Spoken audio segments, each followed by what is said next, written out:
Se eu perguntar para qualquer profissional de saúde qual é o tipo de transtorno psiquiátrico ou transtorno mental mais frequente nos pacientes com dor crônica, 95% deles vão me dizer que é depressão. E tá certo. Dependendo do local de atendimento, a depressão pode estar presente entre 15% e 50% dos pacientes com dor crônica nos diferentes tipos de dor crônica. Agora, se eu perguntar como é que a depressão no paciente com dor crônica tem que ser investigada, aí vão dizer, veja bem, perguntando. O meu nome é Alexandre Enes Henriques, eu sou médico, psiquiatra e psicoterapeuta. Eu coordeno o ProDor, que é o Programa de Psiquiatria e Dor do Serviço de Tratamento de Dor do Hospital de Clínicas de Porto Alegre. E a gente vai aproveitar esse final de Copa do Mundo para apresentar a seleção dos 11 tópicos essenciais na entrevista de um paciente que tenha dor crônica e depressão. Mas eu já alerto aqui que isso aqui não é um roteiro de uma entrevista psiquiátrica e esses pontos têm que ser examinados com linguagem acessível aos pacientes, conforme cada pessoa. Eu estou colocando aqui os 11 titulares, mas tem diversas perguntas reserva, mas que não vão conseguir entrar em campo hoje. Primeira pergunta.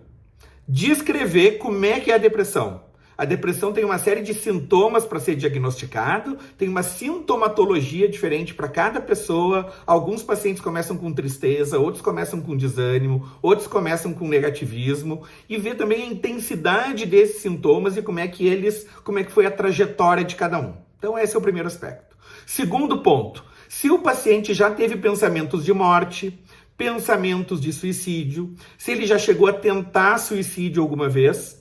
Suicídio é uma das emergências não só em saúde mental, mas na realidade em saúde no geral, e nos pacientes com dor crônica esse tipo de pensamento é muito frequente e a dor às vezes até pode servir de gatilho para essa situação. Terceira pergunta, se o paciente já teve episódios de depressão antes da situação de dor crônica. Quando foram esses episódios? Que duração tiveram? Como é que foi tratado? Que repercussões teve? Para ver se a pessoa já tinha uma situação de depressão crônica, ou às vezes não, mas de antes da situação de dor. Quarto item, tem que esclarecer se o paciente teve um episódio maníaco.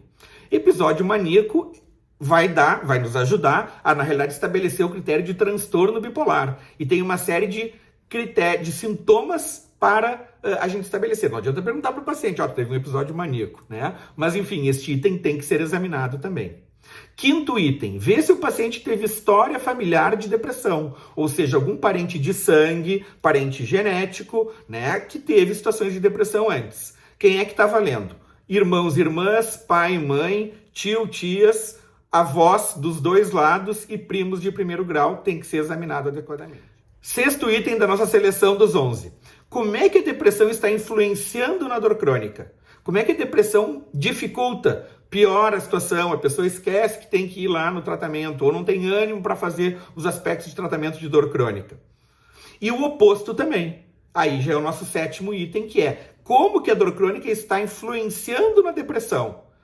Né? Se a dor crônica vai lá e faz com que a pessoa aí não busque o tratamento para depressão, as depressões normalmente são mais duradouras, podem ser mais intensivas e é uma relação bidirecional, ou seja, a dor crônica influencia na depressão e o oposto também, mas a gente tem que ver como é que é para cada pessoa.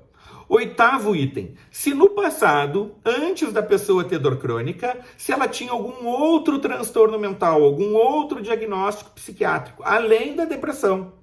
Né? Por exemplo, transtorno de ansiedade, transtorno do pânico, bulimia, anorexia, alguma fobia, abuso de álcool, ou seja, o paciente tem dor crônica, tem depressão e às vezes tem outros transtornos psiquiátricos. Isso tem que ser esclarecido.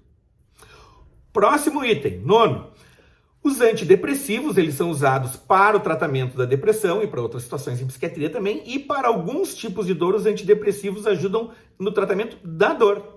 Então tem que perguntar como é que foi, se o paciente já usou antidepressivos antes, se ele usou para a depressão, se ele usou para a dor e qual foi o efeito. E quanto tempo usou o antidepressivo, que dose era a medicação, se por acaso ele teve que trocar alguma vez, por qual motivo, ou seja, tem que ser mapeado isso também. 10º item, se o paciente já fez alguma vez tratamento de psicoterapia, que é a conversa, enfim, tratamento pela conversa com um psiquiatra ou com um psicólogo para a depressão. Como é que foi esse tratamento, no que ajudou, que tipo de psicoterapia era. E a psicoterapia também é utilizada para tratar a dor crônica. Mesmo no paciente que não tem a depressão, mas se utiliza também. Então também tem que ser esclarecido isso. Que tipo de psicoterapia, se ajudou ou não, enfim, todos esses aspectos.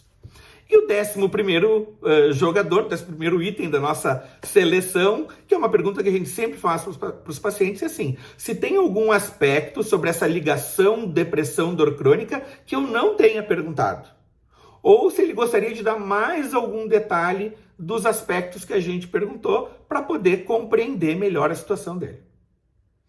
Escreve aqui o que tu achou do vídeo e se tu teria mais alguma pergunta para colocar na seleção dos 11 tópicos a serem examinados na pessoa que apresenta dor crônica e depressão ao mesmo tempo.